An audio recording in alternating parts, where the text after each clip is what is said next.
Welcome back. In this video, I'll show you how to launch the camera using gestures on your Redmi Note 14. So I'm using the Redmi Note 14 Pro Plus, but the same steps should apply for the other Redmi Note 14 phones. Now before you can do that, you have to enable these gestures on your Redmi Note 14. So simply open the settings on your device.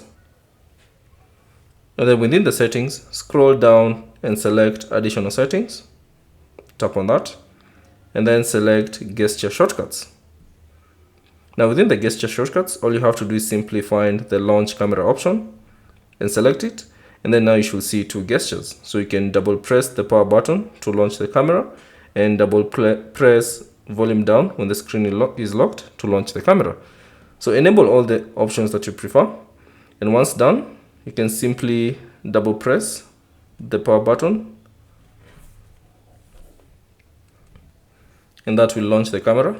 So you can simply double press the power button and it will launch the camera. So double press and it will launch the camera. Or alternatively, if your screen is locked, if you have locked your screen, all you have to do is double press the volume down button. So volume down, double press it, and that will launch the camera. So that's basically it on how to launch the camera using gestures on your Redmi Note 14. Thanks for watching. If you have any questions, leave them down in the comment section below. And if you found this video useful, consider leaving a like and subscribe to the channel.